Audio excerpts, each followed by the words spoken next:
Chair recognizes the gentlelady from New York for 5 minutes, Ms. Clarke.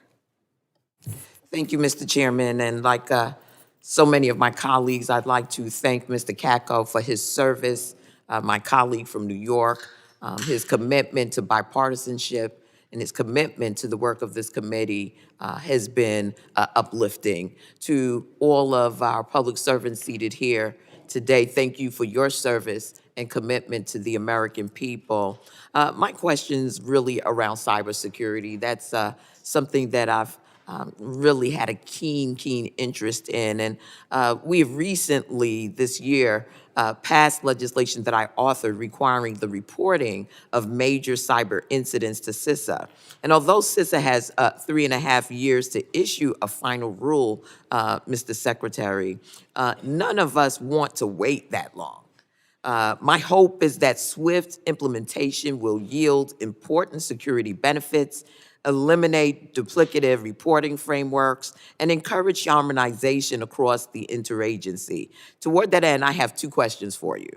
What is DHS doing to support, and more specifically, expedite this rulemaking so we don't have to wait years to see results? And how is DHS working with the SEC and other regulators to harmonize new requirements through, for example, the Cyber Incident Reporting Council established in CERCIA? Congresswoman, thank you so much for championing this critical security effort, cybersecurity effort. We are already engaging with the private sector in preparation for the promulgation of the regulations that will implement the new legislation. It is vitally important, as you and other members of this committee know who have championed this imperative. The public-private partnership is the bedrock, the foundation of the cybersecurity of our ecosystem. So we already have begun to engage with the private sector in anticipation of the regulations that we will issue, number one. And number two, we have a council that we are chairing that is working across the interagency to ensure, to the best of our abilities, the harmonization of the reporting requirements.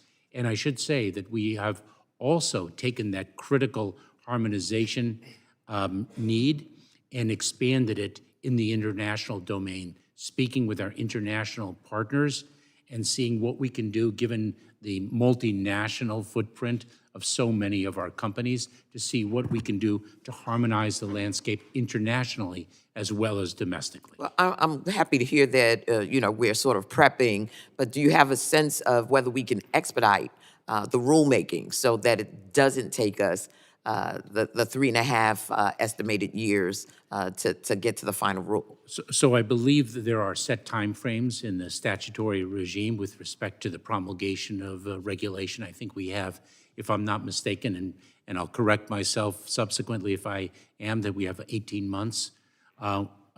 We have what I would respectfully submit as the preeminent regulatory team to ensure the swift promulgation of the necessary implementing regulations.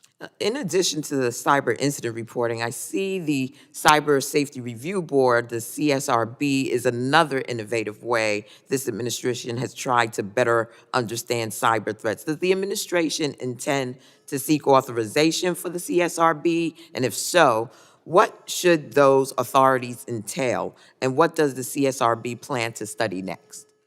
So that is, Congresswoman, thank you so much for recognizing the tremendous value of the Cyber Safety Review Board. And it's very important to emphasize that that is a board that is not focused on accountability, but is focused on the diagnosis of the challenge and remediation of any potential harm that the challenge presents. Its first project was the Log4j vulnerability. It is now preparing to issue a report.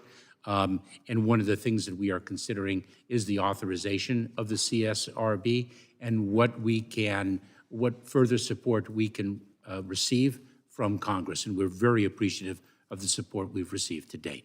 Mr. Secretary, in response to Congresswoman Slotkin's question, you raised the issue of cyber hygiene and the work that's being done from the administration standpoint, certainly from the congressional standpoint. I'd like to include the private sector. One of the things that I've been concerned about is that we can't amplify enough the need for there to be a national movement around cyber hygiene. Every weak link presents a vector for our adversaries to take us down. And so I want to put on your radar as you speak with the private sector, perhaps looking at some public service announcements so that there's an educational campaign that is consistently out there in the public and that we grow up with the habit, like putting on our seatbelts of doing regularly addressing our cyber hygiene. With that, Mr. Chairman, I yield back.